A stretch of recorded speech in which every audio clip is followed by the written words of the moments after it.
Olá pessoal, eu sou o Jovem Sonhador com mais um vídeo para vocês hoje no canal, continuando a sequência da história do cristianismo, do cristão e da Bíblia. Vamos, sem mais delongas, vamos ao vídeo. De 367 a 397 depois de Cristo, a canonização da Bíblia. Foi nesse tempo que um grande teólogo da época, Atanásio de Alexandria, iniciou a cruzada por Novo Testamento canonizado. Atanásio foi o 20º arcebispo na Alexandria, como Atanásio I de Alexandria. Seu episcopado durou 45 anos, dos quais 17 ele passou exilado em 5 ocasiões diferentes e por ordem de 5 imperadores romanos. A palavra canon significa régua, quadro de medida ou nivelador, ou pesos iguais para nivelar uma balança. Em relação à Bíblia, significa regra usada para determinar se um certo livro poderia medido satisfatoriamente de acordo com o padrão.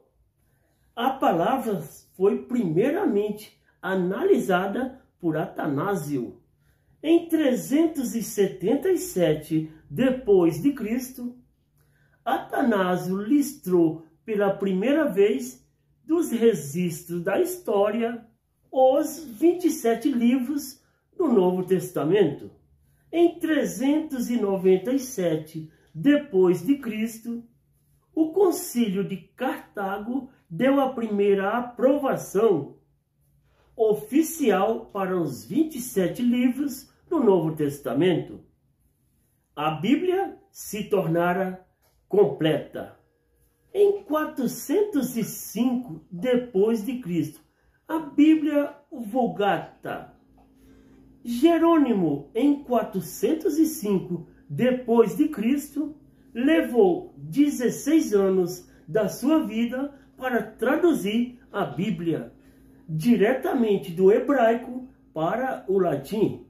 Seus pais eram cristãos e enviou para estudar filosofia.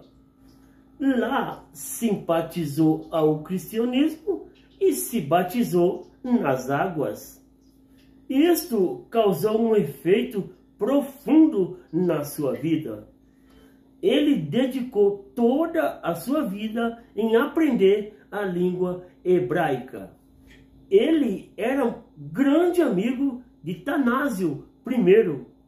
Depois veio a se tornar papa. Seu pedido dedicou-se a essa tradução. Não havia alguém tão qualificado como Jerônimo para fazer a tradução. Aí ele se mudou para Jerusalém para viver uma vida monástica e se dedicou totalmente a essa tarefa de traduzir toda a Bíblia para o latim. Foi a primeira e, por século, a única versão da Bíblia. E traduziu o Velho Testamento direto do hebraico, e não da tradução grega, conhecida como Septuaginta. Do Novo Testamento, São Jerônimo selecionou e revisou o texto, e traduziu também para o latim. Chama-se, pois, Vulgata a esta versão latina da Bíblia. Vulgata quer dizer edição, tradução ou leitura de divulgação. Divulgação popular, que foi usada pela Igreja Católica Romana por muitos séculos e ainda hoje é fonte para diversas traduções. O latim se tornará cada vez mais importante para os negócios do império. No ano de 405 depois de Cristo, sua missão havia sido concluída e ele morreu em 420 depois de Cristo. Na verdade, esse se tornou instrumento que bloqueava qualquer outra vulgata.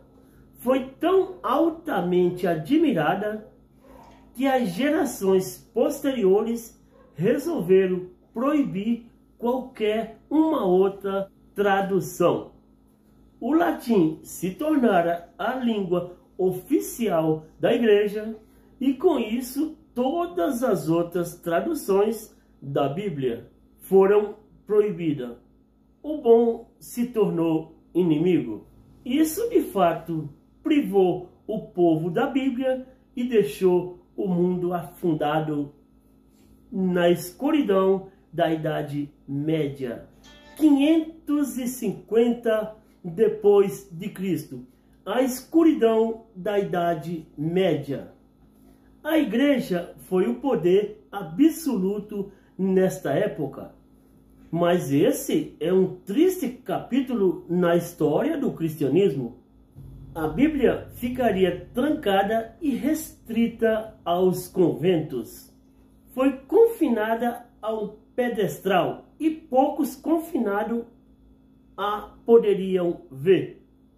Este é um triste capítulo da história da era cristã, que levou centenas de anos até que viesse a reforma. Enquanto isso, a igreja era consumida com seus objetivos políticos.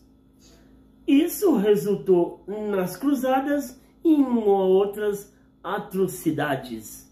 O número incontável de vidas foram ceifadas e a igreja institucionalizada foi responsável por tudo isto.